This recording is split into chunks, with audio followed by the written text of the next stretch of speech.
অনেক বছর আগের কথা।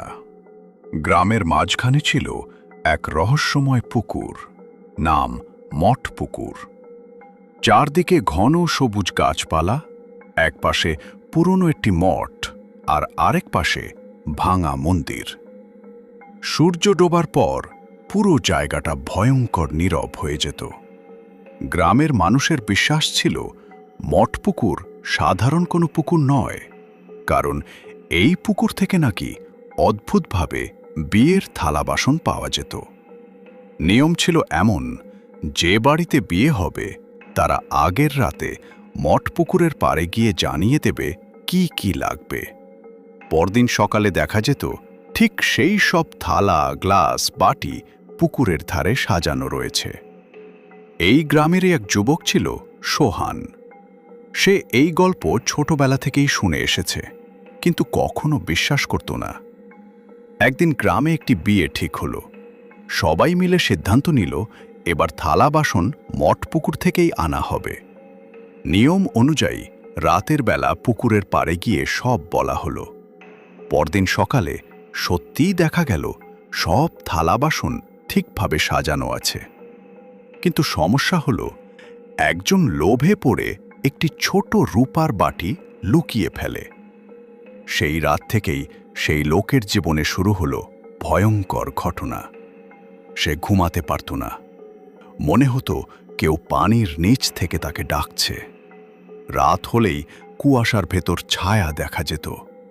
শেষে ভয়ে কাঁপতে কাঁপতে সে সেই রূপার বাটি আবার মঠপুকুরের পাড়ে রেখে আসে।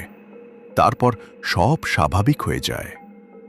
এই ঘটনা দেখে সোহানের কৌতূহল আরও বেড়ে যায়। সে ঠিক করে সে একা এক রাতে মঠপুকুরে যাবে। মধ্যরাতে হাতে টর্চ নিয়ে সে পুকুরের দিকে রওনা দেয়। চারপাশ নিস্তব্ধ, শুধু বাতাসে গাছের পাতার শব্দ। পুকুরের কাছে গিয়ে সে দেখে পানির উপর ঘন কুয়াশা ভেসে আছে। হঠাৎ পানির ভেতর থেকে হালকা আলো উঠতে থাকে। সোহান ভয়ে জমে যায়। ঠিক তখনই সে শুনতে পায় ফিস ফিস কণ্ঠ, এখানে যা দেখছো কাউকে বলো না। হঠাৎ পানির ভেতর থেকে থালা বাসনের শব্দ শুরু হয়। কিছু পুরনো থালা নিজে থেকেই পানির উপর ভেসে ওঠে। সোহান আর এক মুহূর্ত দাঁড়ায় না, দৌড়ে বাড়ি ফিরে আসে। তিন দিন সে জ্বরে কাঁপতে থাকে। সুস্থ হয়ে সে গ্রামের মুরব্বীদের সব বলে। তখন তারা বলেন, মঠ পুকুর সাধারণ পুকুর না। বহু বছর আগে এখানে এক সাধু ছিলেন, যিনি মানুষের উপকারের জন্য এই শক্তি রেখে গেছেন। কিন্তু এর রহস্য জানতে গেলে বিপদ হতে পারে।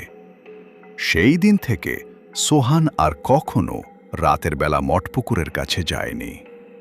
কিন্তু আজও গ্রামের মানুষ বলে, গভীর রাতে মঠপুকুর থেকে থালা বাসনের শব্দ শোনা যায়, আর পানির ভেতর এক ছায়ামূর্তি দেখা যায়। আর মঠপুকুরের রহস্য আজও অজানা রয়ে গেছে।